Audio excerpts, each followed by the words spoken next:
Do you use Pro Tools?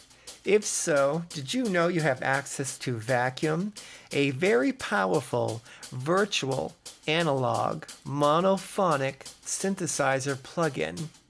And today I'm going to take you through all of the different sections of the synthesizer, explain to you how they work, and show you how you can start making your own sounds for your musical projects. So let's get started. Well, hello and welcome to Producer Dan. Thank you so much for stopping by the channel today. So today we're talking about Vacuum, and it's part of the Air Creative collection of plugins that was included in Pro Tools back in 2008. And I'm doing videos on these different plugins. Check those out in my playlist. This one was kind of intimidating to me. I've done a couple of synthesizers in the past, but this one is all very analog and very just the knobs, no menus, no graphs to look at. And it even has kind of an age kind of section where you can add drift to the note to make it slightly out of tune, and a dust section where you can kind of add some dust into the electronics, and so it sounds kind of glitchy. So you can really age the sound to get a vintage sound. So we have two oscillators here, VTO1 and VTO2. That stands for Vacuum Tube Oscillator. And this is where the sounds originate from. Then it goes through the rest of the modulation chain. I'll quickly just go over this chain, just kind of map it out for you. The next part is the mixer, where you can blend VTO1 and VTO2. Then we have our filters. There's a high-pass filter and a low-pass filter. Then we have the envelopes, which will alter the sound depending on the time values you add to the attack, decay, sustain, and release. And there's envelope 1 and envelope 2. By default, the envelope 1 will alter the signal of the VTOs, and envelope 2 will alter the signal of the VTA, the amplifier. And we've already talked about the age section.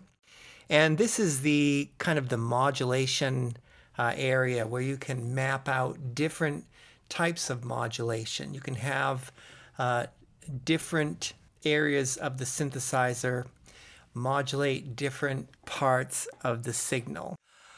All right, so let's take a look at some of the presets, and it's really made for lead synths, bass synths, and arpeggios. There's some percussive sounds and some effects. So let's look at some of these leads. Aged Oak Mini.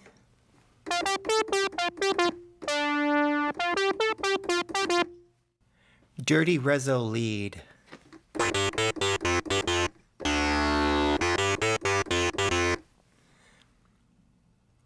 Lucky Man. Is that what that says? Lucky Ma'am? Hang on. Is that an M? Yes, it is. Lucky Ma'am. Okay.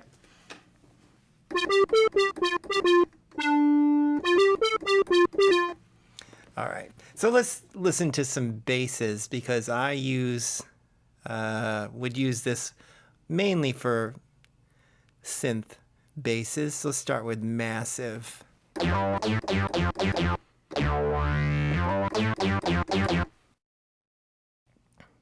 Well, there's so many.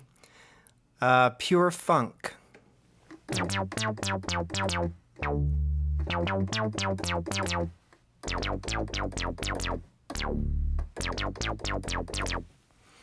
Fun. The Drone.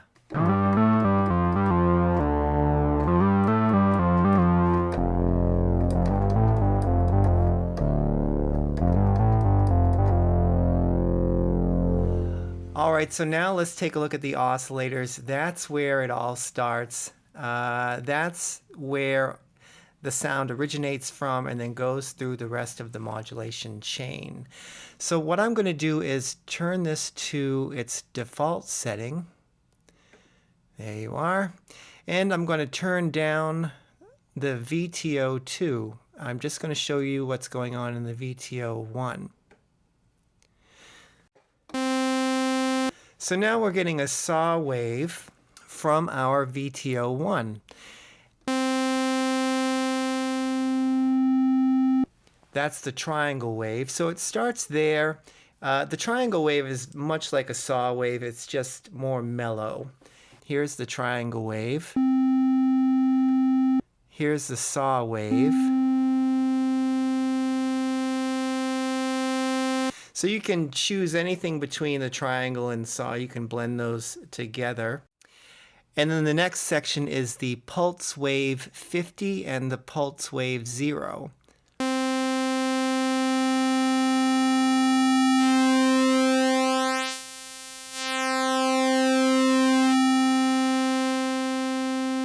And so that's how you change the shape of the wave, which changes its sound. So now let's look at the range knob, which changes the octave.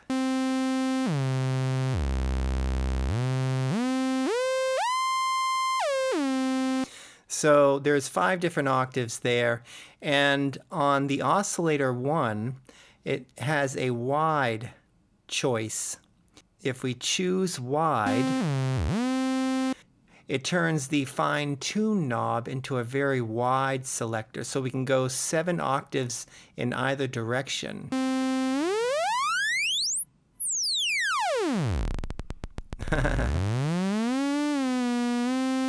Normally, the fine tune knob only goes 7 semitones in either direction.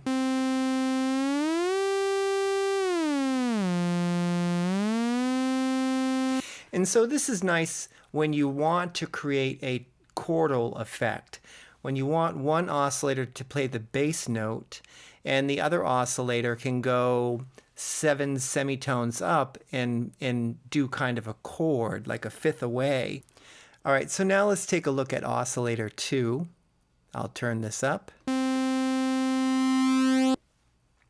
And we can have some fun with the octaves here. Let's change the octave. Okay, and what I like to do and what they do in most of these options here is just kind of detune these 2 oscillators a little bit. So I'll take this one up just a little bit and this one down just a little bit. So you hear how that thickens the sound, and that's a nice effect when you have 2 oscillators.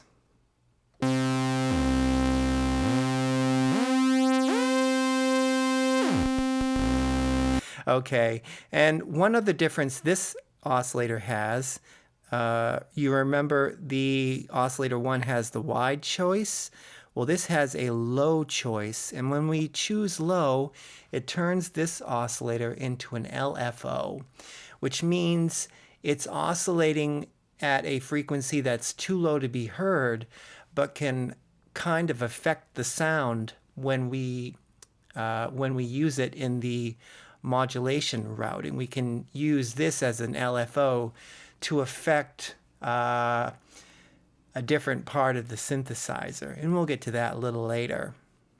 And this LFO also has an envelope 1 to shape, so we can send an amount of this sound to the envelope 1. So the saw wave has very even harmonics, but when you choose a pulse wave, either pulse wave 50 or pulse wave 0, somewhere between here and here, your harmonics are going to be odd.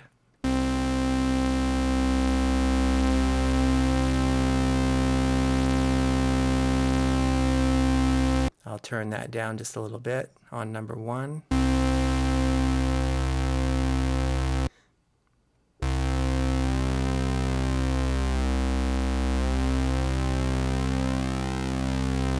You can kind of hear those harmonics kind of change pitch as you move through that section of the wave shape. So we looked at the mixer a little bit here. You can mix the levels between VTO1 and VTO2. You can also add a little drive, which is a little bit of distortion.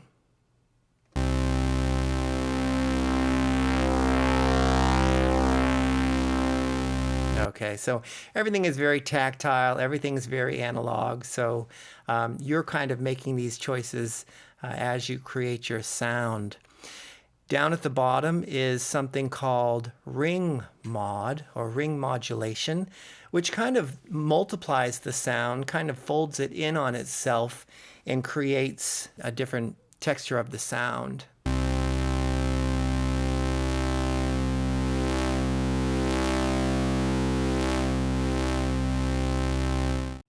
Now let's take a look at the high pass filter and the low pass filters. And if you can imagine an EQ graph, when you're doing the high pass filter, you're determining how much of the lows you're cutting off. You're letting all the highs pass, but you're cutting off the lows to a certain degree. And this slope control represents that slope and what it would look like, or how blunt it is when it comes across, and how much of those low frequencies are being cut off. So if you have a very high value like 24, it's very rigid and it makes a very blunt cut across the EQ graph. But if you have a low value, it's kind of a slope. It allows more of the lows to kind of stay, so it gives you a different sound. And it works the same way on the low pass filter. So it's letting your lows through, but coming across those high frequencies and cutting those off in rather a blunt slope or kind of a gradual slope. And your cutoff knobs control the slope and how it comes across the EQ graph, if you're visualizing this. And you'll notice the high pass filter starts on the left and moves to the right, just like it does on the EQ graph. And your low pass filter starts on the right and moves to the left, as it would on your EQ graph. So when the cutoff knob is here at 0, it's not doing anything. But as we move it across, you hear those lows being swept off. And your low pass filter, as we come across, it's going to cut off the highs and leave just the lows.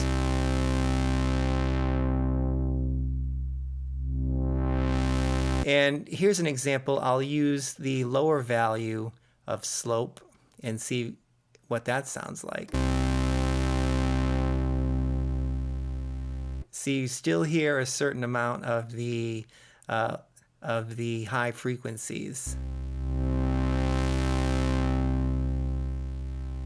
Watch what happens when I adjust this back to 24. It increases that slope and is very blunt, so it takes them away. Next we have the envelope 1. This determines how much of the filter is going to affect your signals from oscillators 1 and 2. And here's envelope 1 down here. This is very time-based. You have your attack, your decay, sustain, and release. So this shapes how the filter's cutoff will react to your sound. So if I turn the cutoff knob on the low pass filter to about 50%, you can hear how it's making a difference cutting off those higher frequencies. And with the envelope 1 knob, I can determine how much the envelope 1 will affect the cutoff knob. So I'm going to turn this all the way up to the right. And this is where we need to make some decisions on our envelope 1, how quickly we want it to attack. So let's adjust the attack knob. Here's without it. Here's with. So it slowly clamps down on the cutoff knob, letting those high frequencies through in the beginning, but then taking them, sweeping them away. And our decay sets the time on how quickly the sustain value is introduced. So let's quicken that up just a little bit. And your sustain knob determines what your note is sounding like as you're holding it down.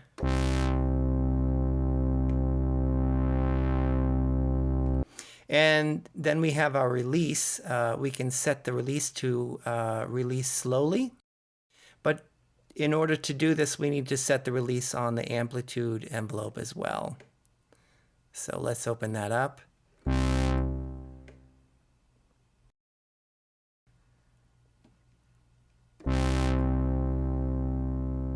Okay, so that's how your envelope works in conjunction with your high pass and low pass filters. And here's an example of how the resonance knob affects the sound.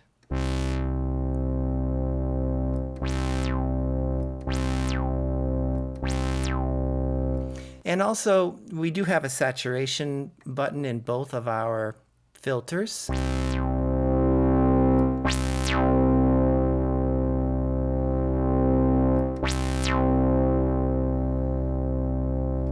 And there's also a shape button on the amplitude on the way out, the VTA.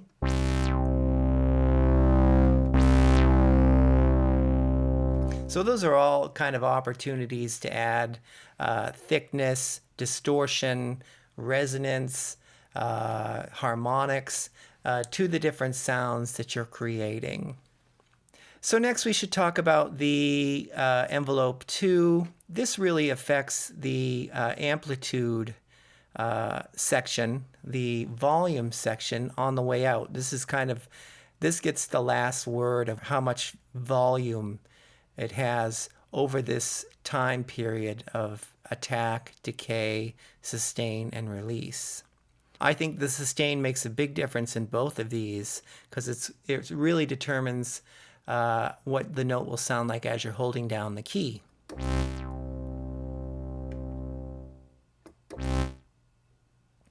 And also this has a velocity button as well that determines how much of the envelope will affect the signal depending on the velocity at which you hit the note. So right now the velocity is having no effect on the signal, or the effects on the signal are the same no matter how hard I hit the note.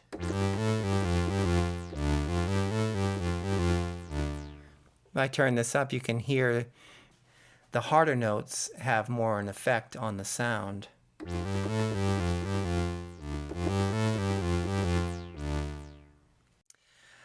All right, so now we're going to look at the modulation section of the vacuum. And this just allows you to go beyond, to do more than what your default modulation routing is. You can set up your own modulation routings using these sources. For example, these things can modulate these things to a degree that you set here in the depth. Now, if you turn your depth to the right, that does a positive modulation of what this would represent in the timeline. But if you go to the left, it does an inverse or reverse of that, what you have set up here in values in the timeline. And these are the parameters you can modulate: the pitch, your VTO1 shape, your VTO2 pitch, your high pass filter, and your low pass filter. And these are the same up here and up here. These are identical. So in this ant sound, it's kind of wacky. Wow. So the LFO here is modulating the pitch of the VTO2 oscillator. So I'm going to turn down VTO1. So now we're just listening to VTO2, and that's this. And this particular sound has a lot of distortion, and that's coming from the ring modulation. I'm going to turn that down. So now we can hear just the signal coming from the VTO2. And again, its pitch is being affected, modulated by the LFO down here in the, or near the mod wheel. So we can change the rate at which this sine wave is going up and down right here.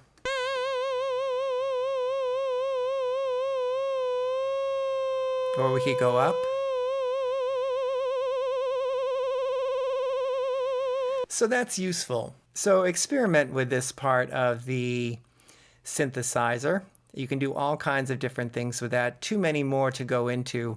So now I'm going to show you the arpeggiator really quickly before we close. And to do that, I'm going to change the presets to lead guitar. There it is.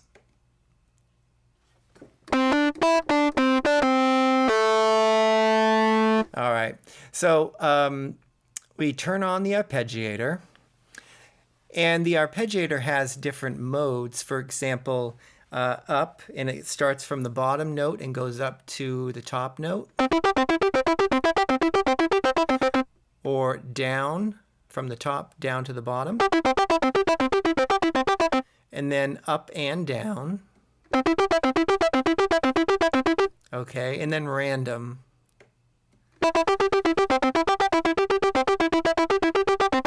Okay.